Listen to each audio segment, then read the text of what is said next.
Okay guys, today we're going to work on installing the direct oil feed solution from Tuner's Mall or Tuner's RS.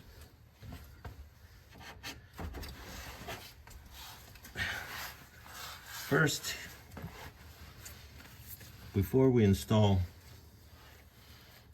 this beautiful little thing here, I actually love it.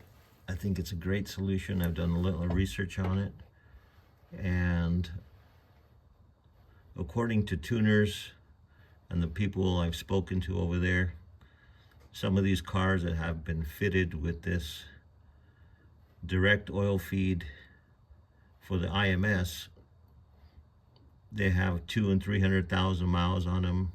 They're racing them, and I think it's been over 10 years right now that they came up with the solution and have no issues. So I'm going to go ahead and get this housing here prepped up, sealed up, because I'm going to have to cut a little notch right here where this oil feed line goes, right here on the housing. So I'm going to mark it, cut this notch out, make sure it's got a perfect fit before I install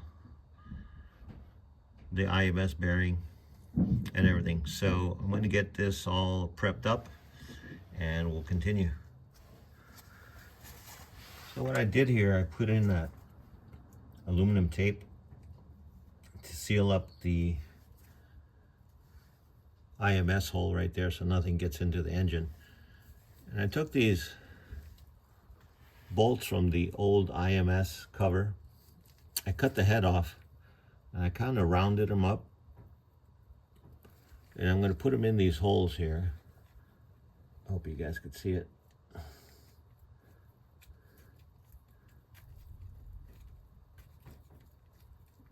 Just a few threads, all three of them, and use these as guides. There you go. 1, 2, 3. Use these as guides for the direct oil feed solution from Tuner's RS.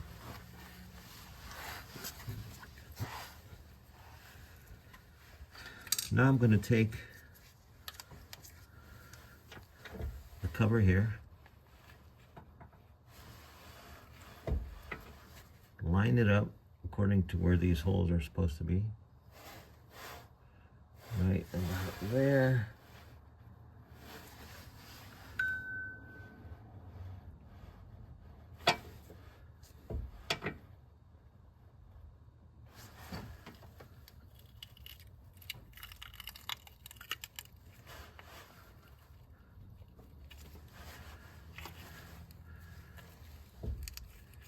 I'm going to push this in as far as I can, then I'll add some more tape before I start cutting, just to make sure that I line this up properly.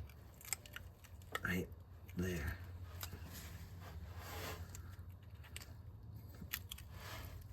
There you go. Now that's lined up to where all the holes are supposed to be. And I'm going to go ahead and mark it where I need to cut the housing left and right. Take it off.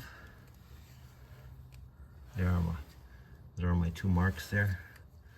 Let me lower this a little bit so you can see it. There you go. Oops, this gimbal is so sensitive. So again, I put this in, lined it up with the old bolts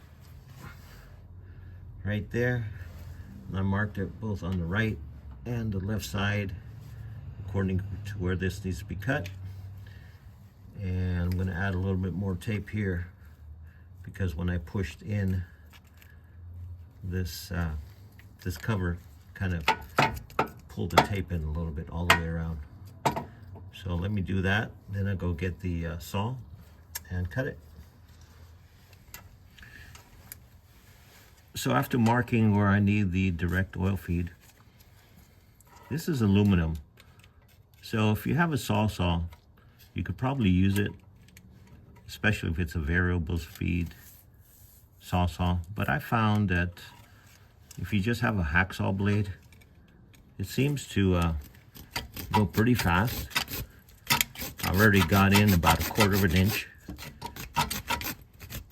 and probably have a lot more accuracy as far as how deep you want to cut it, because you could stop once in a while, check out how much you cut,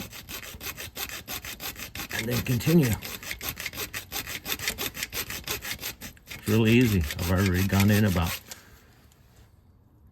3/8 of an inch. That wasn't too bad. So now that I got it at the depth I want with my hacksaw blade, I'm going to put this little vice grip on as deep as I can and just kind of force it. There it goes. Popped right off. Probably took me less than 5 minutes. Put that aside here.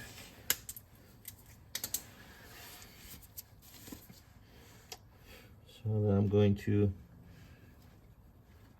if you have an air hose right now, would be a great time to try to clean.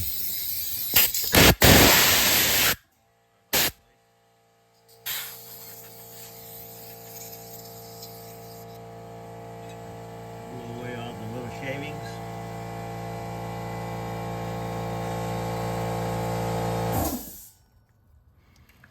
And then I'll take my new direct oil fluid light, and it looks like it lines up perfectly. Yep, perfect. So I'll get everything cleaned up now, get my new IMS bearing and put it in.